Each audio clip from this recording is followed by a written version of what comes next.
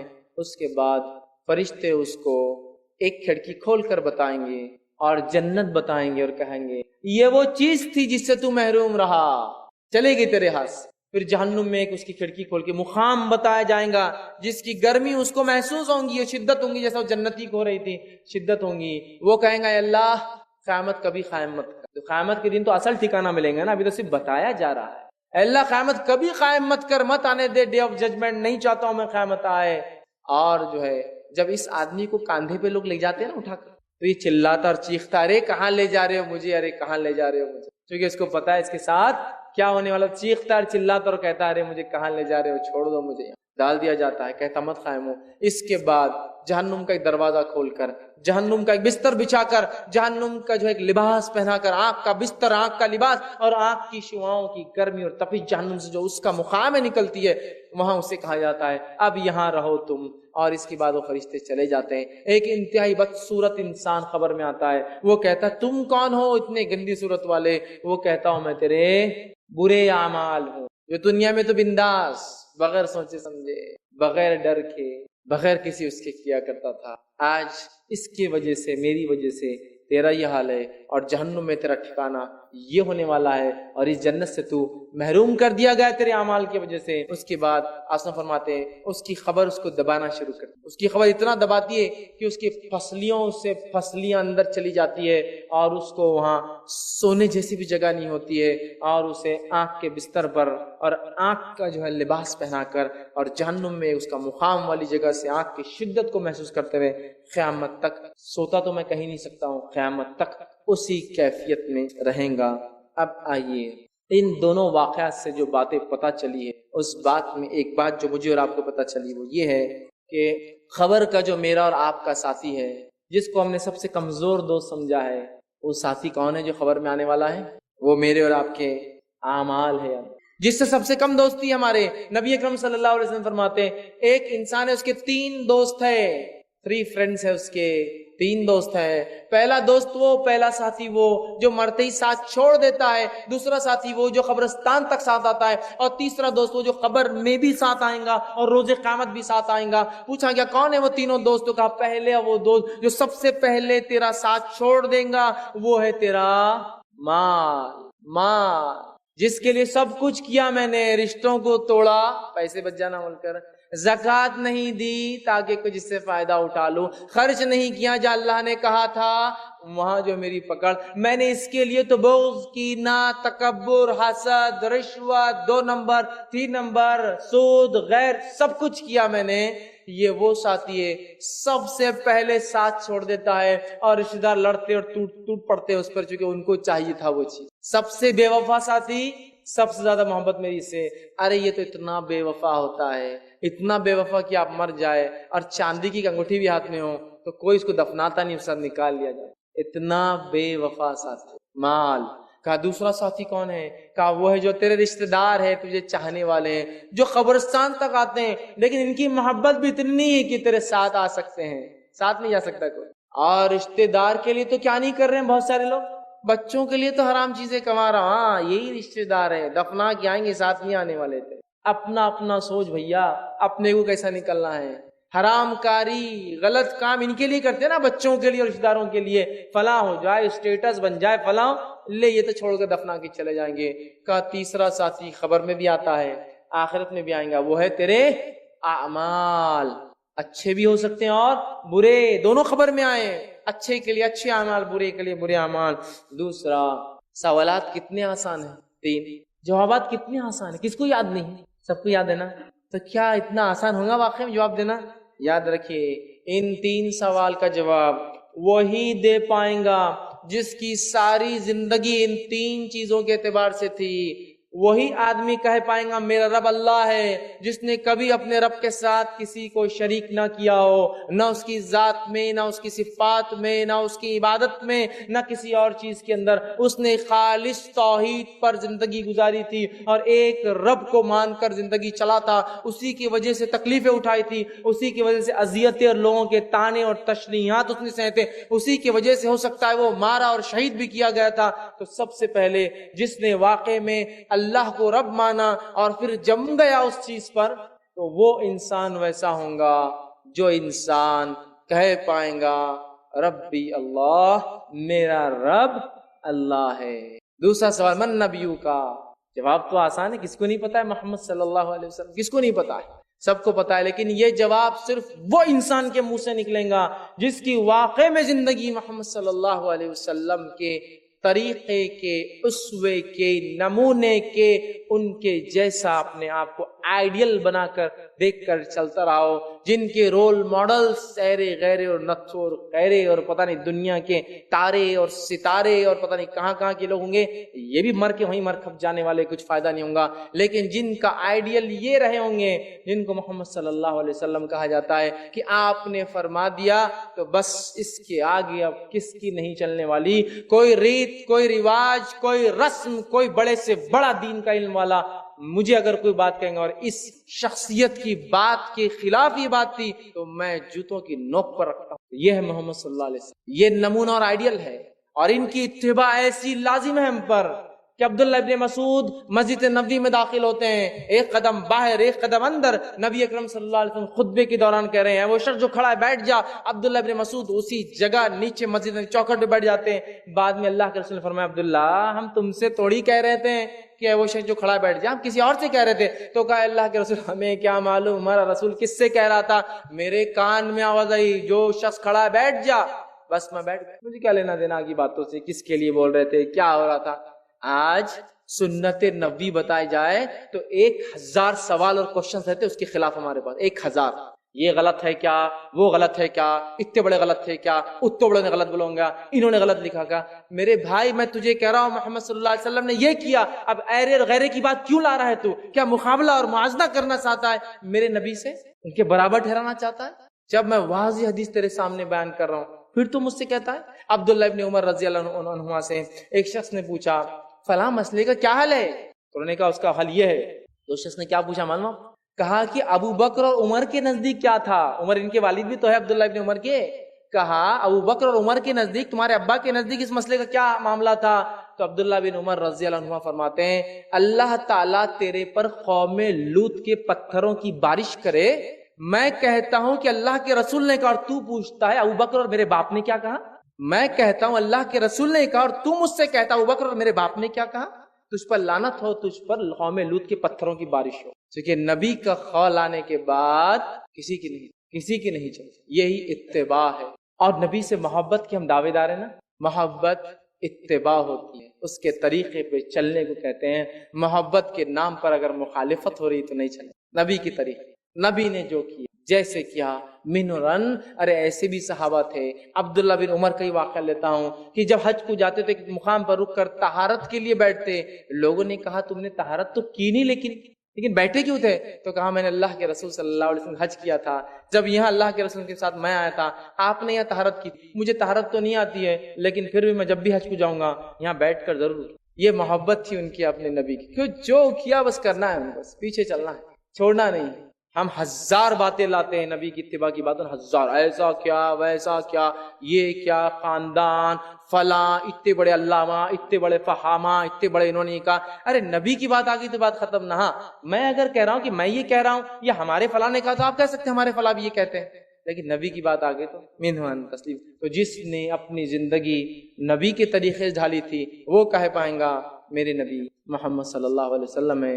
اور انس بن مالک رضی اللہ عنہ فرماتے اور کہتے تھے کہ ایک حدیث کو سننے سے زیادہ ہمیں کسی حدیث کو سن کر خوشی نہیں ہوئی تھی۔ وہ کیا حدیث تھی سن لیجیے، جس کو سن کر صحابہ جھوم اٹھے تھے، خوش ہو گئے تھے، اور وہ فرماتے ہیں انس بن مالک، وہ حدیث تھی المرء مع من احب، انسان روز قیامت اس کے ساتھ جس سے وہ محبت کرتا تھا، اور وہ جب بھی اللہ کے رسول صلی اللہ علیہ وسلم کے مزار کے پاس سے گزرتے تو کہتے ہیں انشاءاللہ اللہ میرا حساب محمد صلی اللہ علیہ وسلم، ابوبکر اور عمر کے ساتھ کرے گا، اس لیے کہ میں ان تینوں سے محبت کرتا ہوں۔ المرء مع من احب، انسان اس کے ساتھ جس سے محبت کرتا ہے۔ اب جو جس سے دنیا محبت کرتا ہے، جس کو فالو کرتا ہے، جس کے جیسا ہونا چاہتا ہے، وہ جان لے وہ اس کے ساتھ روز قیامت اس کی لائن، اس کے صف، اس کے گروہ اور اس کے ساتھ کھڑا۔ تیسرا سوال، ما دینوں کا؟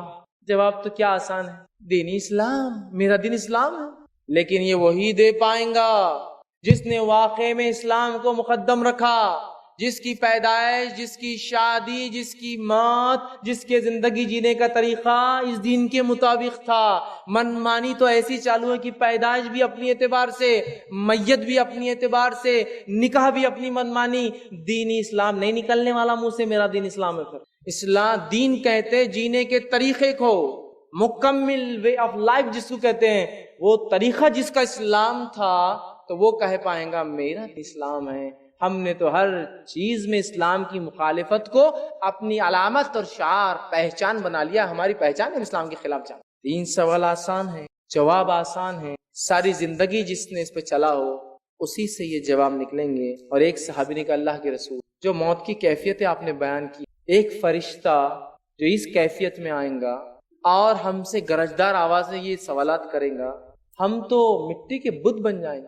اور مائی عائشہ نے سوال کیا تھا اللہ کے رسول، میں تو ایک عورت ہوں، میں تو عورتیں ہوتی نا چھوٹی موٹی آواز سے ڈر جاتی ہے، میں ایک عورت ہوں، جب منکر نکیر میرے پاس آئیں گے میں تو مٹی کی بت بن جاؤں گی، منہ سے کچھ نکلے گا نہیں میرے۔ تو اللہ کے رسول نے فرمایا، جس کو اللہ رب العزت نے اس بات کو سورہ ابراہیم صلی اللہ علیہ وسلم 14 آیت میں 27 کی یہ آیت آپ نے تلاوت کی، فرمایا کہا یثبت اللہ الذین آمنوا بالقول الثابت فی الحیات الدنیا وفی الآخرہ، اللہ تعالیٰ اس کلمہ طیبہ کی برکت سے، اس قول کی برکت سے دنیا اور آخرت میں تمہارے قدم جما دیں گا۔ آپ نے فرمایا کلمہ طیبہ آ جائیں گا وہاں، لا الہ الا، اور اس کی برکت سے وہ جواب بھی تم دے پاؤ گے، اور دنیا اور آخرت میں قدم جمانے کے لیے کلمہ کافی ہے۔ یہ کلمہ ہے لا الہ الا اللہ محمد رسول اللہ، جس کی زندگی اللہ کے دین، اس کی شریعت اور محمد صلی اللہ علیہ وسلم کے طریقے پر ہوں گی، تو بس اس کے لیے سوال و جواب آسان ہو جائیں گے۔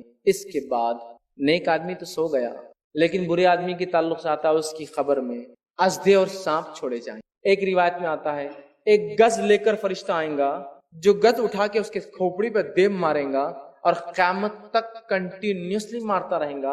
اس کی سر کی کیفیت یہ ہوگی کہ چورا کے ذرہ پاؤڈر بن کے اڑ جائیں گا، اور جن اور انس کو چھوڑ کر ساری مخلوق اس کی چیخ سنیں گی، اور اس کی چیخ کی آواز زمین سے لے کر آسمان تک سب سن کافی قیامت تک۔ ایک اس میں آتا 99 اژدھے چھوڑے جائیں گے، 99، اور ایک ایک کا قد یہ ہوگا کہ اونٹ کے برابر، اور اگر ایک اژدھا 10 لے تو 40 سال تک اس کی تکلیف محسوس کریں گا، اور ایک اژدھا اتنا زہریلا ہوگا کہ اگر دنیا میں آ کے سانس لے سانس چھوڑ دے تو آپ فرماتے ہیں ہرا جو اگتا ہے نا سبزہ، گرینری پوری ختم ہو جائیں گے ایک سانس سے، اور سارے انسان مر جائیں گے، اتنا زہریلا ہوں۔ اس کے علاوہ بھی اور کیفیتیں آتی ہیں، وقت نہیں اتنی تفصیلات۔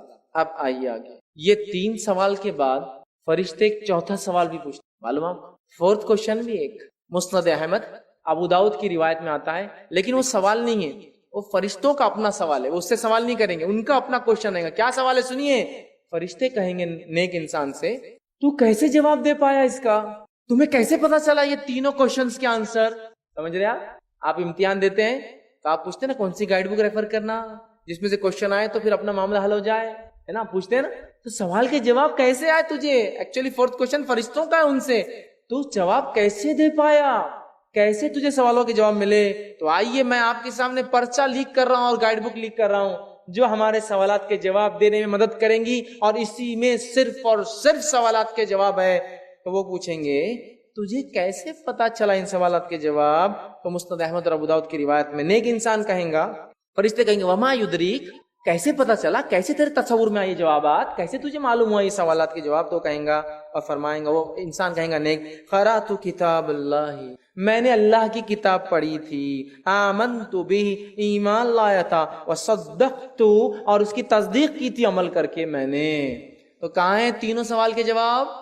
اللہ کی کتاب میں، جس نے اس کے مطابق عمل کیا ایمان کے ساتھ، یہ آسان ہے تینوں سوال. تو guide book and reference book is the Quran where you can find all the questions which angel will ask in your grave. وہ سارے سوالات کے جواب آپ کو ملیں گے قرآن میں جو قبر میں فرشتے مجھ سے اور آپ سے پوچھنے والے ہیں. اس کتاب کے ساتھ کیا حال ہے میرا اور آپ کا, مجھے بتانے کی ضرورت نہیں ہے. ہم میں سے کئی لوگوں سے سوال ہوگا نا کتنے سورے ہیں, میں اللہ کو گواہ رکھ کے کہہ سکتا ہوں نہیں معلوم ہوگا کتنے سورے ہیں. کتنے؟ 120, 140, 150, 286, 200, نہیں پتا کتنے. گائیڈ بک میں چیپٹرز کتنے وہ تو وہی بتا سکتا ہے جس نے اس گائیڈ بک کو کھنگال کے پڑھ کے نچوڑ کر دن رات پڑھ کے اس کو کھس دیا, اور اس کو بولتے ہیں نا پی گیا اس کو. تب بولیں گا اتنے چیپٹر سے, یہ چیپٹر میں یہ فلاں وہ ہے. اللہ کی کتاب کے ساتھ کیا کچھ نہیں ہم نے کیا. اللہ رحم کرے, ایسی دشمنی لے رکھی ہم نے. آپ بولیں گے کہ آپ پاگل ہو گئے فیض بھائی. میں پاگل نہیں ہوں میرے بھائی, واقعی میں دشمنی لی, صرف نام لے کر چومنے سے اس کتاب کا حق ادا نہیں ہوتا. اس کتاب پر ایمان لانا ہے جیسا حق ہے, اس کی تلاوت کرنا ہے, اس کو سمجھنا ہے, اس پر عمل کرنا ہے, اس کو پہنچانا, یہ اس کے رائٹ سے, اس کے حقوق ہے جو مجھے اور آپ کو ادا کرنا. کیا میں دعوے کے ساتھ کہتا ہوں, اللہ رحم کرے, موقع ابھی بھی ہے, دیر ابھی بھی نہیں ہوئی. کئی لوگ ہیں جو میری بات کو سن رہے ہیں, اللہ کی کتاب کو دیکھ کر پڑھ بھی نہیں سکتے. الف لام میم ذالک الکتاب لا ریب, دیکھ کر بھی نہیں, ناظرہ بھی نہیں آتا. کتنی بری بات ہے. کیا جواب دیں گے اللہ قیامت کے دن؟ جس کتاب کے اندر سوال کے جواب ہے اس کو پڑھ بھی نہیں سکتے. شرمائیے مت, دیر نہیں ہوئی ابھی, آج سے شروع کر دیجیے, آج سے شروع, دیر نہیں ہوئی ابھی. اللہ کی کتاب میں سارے جوابات موجود. دوسرا آدمی کافر سے پوچھیں گے کیوں نہیں جواب دے پایا تو, اتنے آسان سوالات 3 کیوں نہیں دے پایا؟ بخاری کی روایت میں ہے, کافر کہیں گا, اور وہ کہیں گا ہاں لا ادری, میرے کو نہیں پتا تھا کیا ہے. فرشتے کہیں گے لا درائتا ولا تلیتا, نہ تو نے جانا نہ تو نے پڑھا. اور وہ گز والا تو بیچ میں سے کھوپڑی پہ دے ہی رہا ہے. اللہ رحم کرے.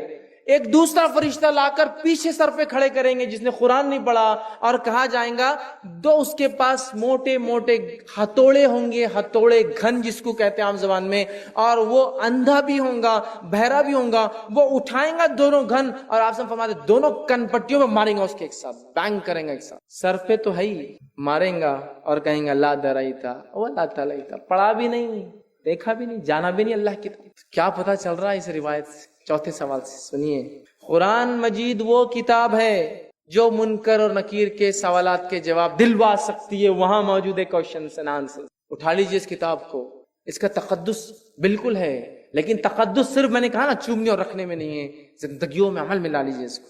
دوسرا, جو قرآن پر ایمان لائے اور پڑھا وہی شخص تینوں سوال کے جواب دے پائیں گا. تیسری بات پتہ چلی اس حدیث سے, کافر اور منافق پر سب سے پہلا فرد جرم, انڈیویجول کرائم جو اسٹیبلش ہوگا, ثابت ہوگا, جس کے سزا ملیں گی, وہ ہے قرآن کا نہ پڑھنا.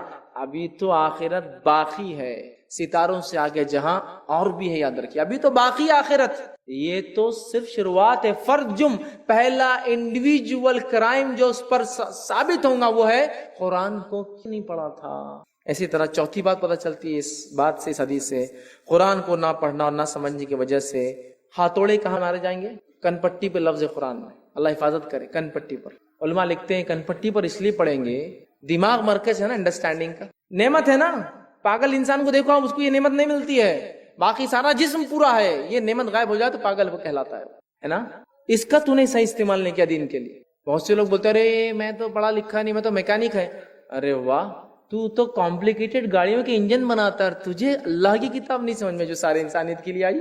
دنیا کے کمپلیکیٹڈ میکینیکل چیزوں کو تم سمجھتے ہو. تم لوگ اینڈرائڈز اور آنے والے ہر نئے آپریٹنگ سسٹم کو 2 دن میں سیکھتے ہو, لیکن تمہیں اللہ کی کتاب کا بولو تو نہیں بھیا, بہت بڑی کتاب اپنے سمجھ میں نہیں آئیں گی. سبحان اللہ, اگر یہ نہیں سمجھ میں آئیں گی تو پھر کیا سمجھ میں آئیں گا؟ اور اللہ تعالیٰ نے کیا بھیجا ہدایت کے لیے, تم ہی لا کے بتاؤ لا کے. نہیں قرآن بہت بڑی کتاب ہے, ہم نہیں سمجھ سکتے. تو سوال ہی پھر ہم نہیں سمجھ سکتے تو کس کے لیے ہے یہ؟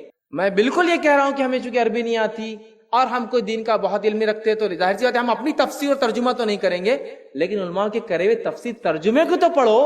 اس میں بھی تم بولو گے نہیں سمجھتا ہے کیا؟ وہ بھی نہیں پڑھنے دیا جاتا ہے. کیوں؟ اللہ کی کتاب پڑھیں گے تو بہت مسئلے چالو ہو جائیں گے نا, پھر لوگ سوال کریں گے, آ کر کوشچنز کریں گے دین کے بارے میں, روایتوں کے خلاف ٹکر لینا شروع کر دیں گے. یہ کیا چل رہا ہے, کیوں چل رہا ہے, کس نے بتایا, کہاں سے ثابت ہے؟ روایتوں کی خلاف ورزی شروع ہو جائیں گی. جن لوگوں نے غلط ڈھنگ سے پیٹ بھرنا شروع کر دیا پول کھل جائیں گے تو کہاں سے کھانے اور میٹھے حلوے اور مانڈے ملیں گے. اللہ کی کتاب سمجھنے لگیں گا قاری خود تو میری ضرورت کیوں محسوس ہوگی آپ کو؟ پھر ہر شخص دین کو سمجھنے لگے تو فیض کی ضرورت کیا آپ لوگوں کو؟ پھر آپ سے تو روک لو ان کو، سمجھنے مت دو اللہ کی کتاب. اور ڈالو ویشیس سرکلز بولتے ہیں نا، شیطانی دائرے، نہیں سمجھ سکتے، بہت مشکل ہے، ایسا ہو جاتا، گمراہ ہو جاتے، پڑھے تو شیطان ہو جاتا. ڈالو ویشیس سرکلز، شیطانی چال ایک کے بعد ایک رنگ سے نکلے تو دوسرا رنگ، ایک سے نکلے تیسرا رنگ، تیسرا چوتھا رنگ. ارے یہ تو وہ کتاب تھی جو سب سے جاہل اور جٹ لوگ تھے نا، وہ لوگ جب اس کو پڑھے تو وہ لوگ دنیا کے لیے مینار بن گئے ہدایت کی. ورنہ اس عمر کو کون پہچانتا جو اپنے باپ خطاب کی جو اونٹوں کو چرایا کرتا تھا، جس کو عمر ابن خطاب کے نام سے جانتے ہیں. یہ اللہ کی کتاب نے عمر کو عمر ابن خطاب رضی اللہ عنہ بنایا. یہ کتاب نہیں ہم نہیں سمجھ سکتے تو عمر سمجھ سکتا ہے تو میں کیوں نہیں سمجھ. جو اپنی ماؤں سے نکاح کر لیتے باپ کے مرنے کے بعد، جو اپنی بیٹیوں کو زندہ دفناتے اور مردار کھاتے، اگر وہ سمجھ سکتے ہیں تو میں اور آپ ماں پیٹ سے مسلمان پیدا ہوئے نا. کہنے والے یہ کہہ رہے کہ نہیں ہم نہیں سمجھ سکتے، اور وہی لوگ قصے سناتے. ایک خطرناک یہودی تھا، قرآن پڑھا ہدایت پر آ گیا. بات سمجھ میں نہیں آ رہی میری. مسلمان پڑھا تو گمراہ ہو جا رہا، یہودی پڑھا تو ایمان پہ آ جا رہا. نہیں میری بات سمجھ میں نہیں آ رہی. کون سا اصول آپ فٹ کر رہے ہیں اس پر اور مجھ پر؟ میں ماں پیٹ سے پیدا ہوں، میں نہیں سمجھ سکتا ہوں، وہ پڑھ کے ہدایت یافتہ رہا. سبحان اللہ، یہ چال بازیوں کے لمٹس اور حد ہے. اللہ کی کتاب کو تھام لیجئے، یہ صرف اور صرف ہدایت کا راستہ ہے. اللہ نے فرمایا سورہ طٰہٰ سورہ نمبر 20 آیت 123 میں، فَمَنِ اتَّبَعَ هُدَايَ فَلَا يَضِلُّ وَلَا يَشْقَىٰ. اللہ فرماتا ہے جو میری ہدایت کی پیروی کریں گا وہ نہ دنیا میں گمراہ ہوں گا نہ آخرت میں مصیبت زدہ ہوں گا. اللہ کی ہدایت کیا ہے؟ قرآن. دوسری جگہ فرمایا سورہ بقرہ سورہ نمبر 2 آیت 38 اور کہا فَمَنْ تَبِعَ هُدَايَ فَلَا خَوْفٌ عَلَيْهِمْ وَلَا هُمْ يَحْزَنُونَ. جو میری ہدایت کی پیروی اور اتباع کرے گا اس پر کوئی خوف اور روز قیامت وہ غمگین نہیں ہوں گا، اس کا رب اسے سزا نہیں دے گا، غم نہیں کھائیں گا وہ. آج اللہ کی کتاب سے بہت دوری ہم نے اختیار کر لی ہے، بہت سخت ضرورت ہے اس کتاب کو زندگی کا معمول بنا لیں. آئیے بس اپنی بات کے خاتمے کی طرف بڑھتا ہوں اور کچھ اہم نکات دہرا دیتا ہوں جو میں نے اپنے درس میں رکھے. پہلا، مرتے وقت مومن کو کیا عزت ملتی ہے جو میری باتوں سے پتہ چلا ہے آپ کو. پہلا، فرشتے روح قبض کرنے سے پہلے سلام کرتے ہیں. مومن آدمی کی روح قبض کرنے کے لیے سورج سے زیادہ روشن چہرے والے فرشتے آتے ہیں. مومن آدمی کی روح لپیٹنے کے لیے رحمت کے فرشتے جو ہے ریشم کا خوشبودار لباس لاتے ہیں، معطر جو ہے خوشبو کا لباس کے ساتھ آتے ہیں. پانچویں چیز، مومن کی روح قبض کرتے وقت فرشتے مومن آدمی کو مغفرت، اللہ کی رضا اور جنت کی خوشخبری اور اس کا مقام بتا دیتے ہیں. مومن آدمی کی روح جسم سے نکلتی ہے تو اس روئے زمین پر پائی جانے والی بہترین مشک سے زیادہ خوشبودار اس میں سے خوشبو نکلتی ہے. مومن آدمی کی روح کے لیے زمین و آسمان کے درمیان موجود سارے فرشتے دعائے رحمت کرتے ہیں. آٹھویں چیز، مومن آدمی کی روح کو آسمان پر لے جانے والے فرشتے آسمان کے دروازے پر مومن آدمی کا تعارف کرواتے ہیں تو محافظ فرشتے خوش آمدید کہہ کر اگلے دروازے تک چھوڑنے آتے ہیں. اسی طرح ہر آسمان کے فرشتے مومن آدمی کی روح کو الوداع کہنے دروازوں تک آتے ہیں. اور اسی طرح ساتویں آسمان پہ پہنچنے کے بعد اللہ حکم دیتا ہے اس روح کا نام نیکوکاروں کے علیین والے رجسٹر میں لکھ دو. مرتے وقت جو ہے وہ سزائیں جو کافر کو ملتی وہ کیا ہے؟ مرتے وقت جو ہے کافر کی روح قبض کرنے کے لیے انتہائی خوفناک فرشتے سیاہ چہرے والے آتے ہیں. کافر کی روح قبض کرنے والے فرشتے اپنے ساتھ جو ہے ٹاٹ کا بدبودار سڑا ہوا کفن لاتے ہیں. روح قبض کرنے سے پہلے فرشتے اس کافر کو یہ کہہ دیتے ہیں اور اس کو مارتے تھپڑ اور پیٹنا شروع کرتے ہیں اور کہتے ہیں ناپاک مغضوب گندی روح باہر نکل. اسی طرح کافر کی روح قبض کرتے وقت فرشتے اس کے چہرے اور پیٹھ پر تھپڑ مارتے ہیں. اسی طرح پانچویں چیز، کافر کی روح قبض کرتے وقت فرشتے کافر کو آنکھ کے عذاب کا مزہ چکھنے کی خوشخبری دے دیتے ہیں. اسی طرح چھٹی بات، مرتے وقت کافر کی روح سے روئے زمین پر پائے جانے والی بدترین اور مراد سب سے غلیظ بدبو آتی ہے. کافر کی روح کی بدبو محسوس کر کر آسمان اور زمین کے درمیان موجود تمام فرشتے اس پر لعنت بھیجتے ہیں. کافر کی روح قبض کرنے کے بعد فرشتے اسے آسمان اول پر لے جانے کے بعد اس کا تعارف سنتے کہتے زمین پر پھینک دو اور اسے اوپر سے پٹک دیا جاتا زمین کے اوپر. نویں چیز، اللہ تعالیٰ کی طرف سے حکم ہوتا ہے کافر کا اندراج سجین کے اندر لکھ دو. اسی طرح سجین میں اندراج کے بعد کافر کی روح پر بڑی ذلت کے ساتھ آسمان اول سے نیچے پھینک کر اس میں مختلف گز، ہتھوڑے اور سانپوں کا عذاب دیا جاتا ہے. قبر کی نعمتیں انسان کو کیا ملتی جب مدفون ہو جاتا نیک انسان؟ وہ نعمتیں سن لیجئے. قبر میں اطمینان اور بے خوفی کی کیفیت ہو جاتی ہے کہ انسان کی. اسی طرح جو ہے جہنم سے جو ہے بچنے کی خوشخبری دے دی جاتی ہے. اسی طرح جنت کی بشارت اور جنت میں اپنی نعمتوں بھری آرام گاہ اس سے دکھا دی جاتی ہے. جنت کی نعمتوں سے مستفید ہونے کے لیے جنت کی طرف ایک دروازہ اس کو کھول دیا جاتا تاکہ وہ دیکھتے رہے. 70 ہاتھ یا جتنی جہاں تک نگاہ جاتی ہے اس کی خبر ایکسپانڈ اور بڑی کر دی جاتی ہے. خبر میں جو 14ویں کے چاند کی ایسی روشنی کر دی جاتی ہے اور جو ہے سبز جو اس کا باغ اس کا منظر دکھایا جاتا ہے. خبر کی تنہائی دور کرنے کے لیے نیک اعمال خوبصورت انسان کی شکل میں اس کے پاس آتا ہے. اسی طرح جو ہے خبر کی انتہائی اس کے بعد جو ہے قیامت کے روز جو ہے ایمان پر اٹھنے کی بشارت دی جاتی ہے اور سکون اور آرام کی نیند سے قیامت تک سلا دیا جاتا ہے. خبر میں وہ عذابات جو گناہگار کو ملتے کیا ہے سن لیجئے. خبر میں شدید خوف اور گھبراہٹ کا عذاب، جنت سے محرومی اور حسرت کا عذاب، جہنم کی زہریلی گرم ہوا کا عذاب، جہنم میں اپنی رہائش کا خوفناک منظر اسے خبر میں دکھایا جاتا ہے. آنکھ کے بستر پہ سلایا جاتا ہے، آنکھ کا لباس پہنا جاتا ہے، فرشتے شکنجے اور بیڑیوں میں سے باندھ دیتے ہیں. خبر کے شکنجے بیڑیوں کے بعد لوہے کے گزوں سے سر پہ مارے جانے والا عذاب، سانپوں اور بچھوؤں کا ڈسنے والا عذاب، اسی طرح برے اعمال کی انتہائی بد شکل صورت میں آنے کا عذاب، اور اسی طرح جو ہے اسے دیگر اور عذاب دیے جاتے ہیں. اب کیا چیز ہے جس کی وجہ سے خبر کے عذاب سے ہم بچ سکتے ہیں، وہ رکھتا ہوں آپ کے سامنے. 2 ہی حدیثیں آپ کے سامنے رکھتا ہوں. پہلا کام جو کرنا ہے خبر کے عذاب سے بچنے کے لیے وہ یہ ہے دعاؤں کے ساتھ وہ یہ نیک اعمال کرنا ہے. اس لیے کہ آپ نے فرمایا، اور یہ ترغیب کی روایت ہے، نماز، روزہ، زکوٰۃ، حج، صلہ رحمی، امر بالمعروف نہی عن المنکر، یہ وہ تمام نیکیاں ہیں جس کے کرنے سے خبر کے عذاب سے انسان بچ جاتا ہے. فرائض اس میں پہلے تو سب پورے کے پورے، ابھی تو ہے ظاہر سی بات ہے. تو یہ کام کرنے سے خبر کے عذاب سے انسان بچ جاتا ہے، تو ہم نیکیاں کریں. دوسرا، فتنے خبر سے محفوظ رکھنے والے اعمال کیا ہے وہ بھی سن لیجیے. کن اعمال سے انسان فتنے خبر سے محفوظ رہے گا؟ پہلا، اسلامی لشکر کی حفاظت کرتے ہوئے جو انتقال کر جائے یا جو فوت ہو جائے، خبر کے عذاب سے اللہ اس کو محفوظ کر دیتا ہے. ایکسیپشنل حساب کتاب ہوگا لیکن خبر میں کچھ نہیں. دوسرا، وہ شخص جو عذاب خبر سے محفوظ ہو جاتا ہے، جمعہ کے دن اور جمعہ کی رات مرنے والا عذاب خبر سے محفوظ ہو جاتا ہے. لیکن یہ ساری باتیں ایمان والوں کے لیے، کافروں کے لیے نہیں. ٹھیک، تو عذاب خبر سے محفوظ ہو جاتا ہے. تیسرا، سورہ ملک کو باقاعدگی سے جو روز رات میں سونے سے پہلے تلاوت کرتا ہے، خبر کے عذاب سے محفوظ ہو جاتا ہے. یہ روایت جو ہے حاکم کی ہے. اسی طرح شہید فتنے خبر سے ایکسیپشنل ہے، بخش دیا جاتا ہے، بچا لیا جاتا ہے. یہ نسائی کی روایت ہے. اسی طرح پیٹ کی تکلیف سے مرنے والا انسان عذاب خبر سے بچا لیا جاتا ہے. اب کچھ اعمال یا کچھ باتیں جو اچھی موت کی علامت ہے وہ رکھ کے بات ختم کر رہا ہوں. پہلا، نیک عمل کرتے ہوئے مرنا اچھی موت کی علامت ہے. نماز کی حالت، روزے کی حالت، نیکی کرتے اچھائی کا حکم دیتے ہوئے انبیاء کو شہید اور صحابہ کو کر دیا گیا. نیک حالت میں مرنا مسند احمد کی روایت ہے. نیک عمل صالح پر مرنے والا یہ اچھی موت ہے. دوسرا، اللہ کی رضا، مطلب ایک روایت میں آتا ہے کہ جو شخص اچھی موت مرا اس کی علامت یہ ہے کہ اللہ کی رضا کی وجہ سے اس کا چہرہ چمکدار ہو جاتا ہے، چمکنے لگتا ہے. لوگ تعریف کرتے ہیں کہ ہاں واقعی میں اس کا چہرہ خوبصورت نظر آتا ہے. اسی طرح جو ہے مرتے وقت کلمہ جس کو نصیب ہو یہ اچھی موت کی علامت ہے. ابو داؤد کی روایت ہے. اللہ تعالی ہم سب کو کلمہ نصیب کرے. تو مرتے وقت کلمہ پڑھتے ہوئے جو مرا اچھی موت کی علامت ہے. نسائی کی روایت ہے، مرتے وقت جس کے پیشانی سے پسینہ ٹپکے یہ اچھی موت کی علامت. نبی اکرم صلی اللہ علیہ وسلم کی وفات ہوئی، آپ کے پیشانی مبارک سے پسینہ ٹپک، تو مرتے وقت پسینے کا جانا اچھی موت کی علامت. جامع ترمذی کی روایت ہے، جمعہ کے دن یا رات مرنا اچھی موت کی علامت ہے. چونکہ عذاب خبر سے بچ جاتا ہے نا تو اچھی موت کی علامت ہے. اسی طرح جو ہے سورہ آل عمران سورہ نمبر 3 اس کی آیت نمبر 169 میں اللہ فرماتا ہے، اللہ کے راہ میں شہید ہونے والا عذاب خبر سے بچ جاتا ہے. اور شہید کے اندر وہ لوگ بھی شمار ہے جو فی سبیل اللہ نہیں مارے جاتے، جنگ میں نہیں مارے جاتے. اس کے علاوہ بھی پیٹ کی درد سے مرنے والا اچھی موت کی علامت ہے، چونکہ عذاب خبر سے بچ گیا. عذاب خبر سے بچ گیا مطلب دیگر تمام مرحلے اس کے لیے آسان ہوگا انشاءاللہ. ٹھیک. اسی طرح دب کے مرنے والا یہ بھی شہید ہے، یہ بھی بچ جاتا ہے. اسی طرح جو ہے کثرت خون نکلنے کی وجہ سے منہ سے بار بار، کچھ لوگ لکھتے ٹی بی سے مراد ہو سکتی، کوئی واللہ عالم، کثرت سے خون جس کی وجہ سے موت آ جائے منہ سے نکلنے سے، یہ بھی اچھی موت کی علامت ہے، چونکہ اس آدمی کو بھی جو ہے عذاب خبر سے بچا لیا جاتا ہے. اسی طرح ڈوب کے مرنے والا، خودکشی نہیں، ڈوب گیا پانی میں، ڈوب کے مرنے والا شہید ہے اور یہ بھی اچھی موت کی علامت ہے.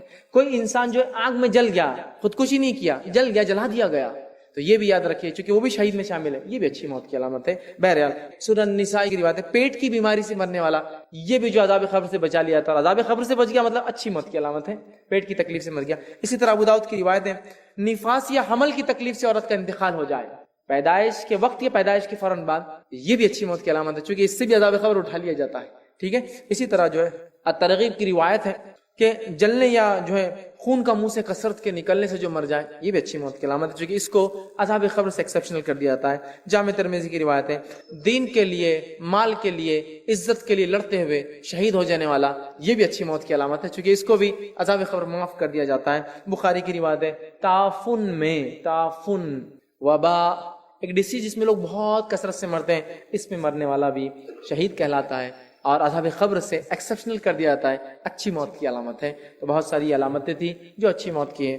ہمیں چاہیے موت کو یاد کرتے رہے، کثرت سے یاد کرے، اور یاد کرنے کے ساتھ ساتھ وہ اعمال کرے جو اعمال ضروری ہے تاکہ انسان مرے تو اللہ رب العزت کے پاس وہ باعزت شخص ہو، اور ہمارا رب پھر ہمیں جو ہے ہمارے اعمال اور اپنے فضل کی وجہ سے جنت میں داخلہ دے۔ ورنہ صرف موت سے ہم صرف ڈرنے کی باتیں کرتے رہے، زندگی کا معمول اور اعمال اگر نہیں بدلے تو میں نہیں سمجھتا ہوں کہ پھر کوئی فائدہ ہمیں کوئی چیز دینے والی ہے۔ اور خبر سے ہی جو گرفت فرشتے کریں گے، اور اس کے بعد کے مرحلے، جس کے لیے یہ مرحلہ مشکل ہوا، سارے مرحلے سمجھ لیجئے تکلیف دہ ہے۔ جس کے لیے یہ قبر کا مرحلہ آسان رہا، سارے مرحلے آسان ہیں۔ تو لہٰذا ہم اگر آخرت کی تیاری کرتے ہیں، موت کی صحیح تیاری کرتے ہیں، تو اپنے زندگیوں کو میں نے جیسا کہا بہت جلدی چینج کرنے کی، تبدیل کرنے کی ضرورت ہے۔ باتیں بہت ہو گئی، لیکچرز درس بہت سن لیے، چینج اگر زندگی میں تبدیلی نہیں آئی تو اس کا مطلب یہ ہوا یہ چیزیں آپ پر اثر نہیں کر گئی۔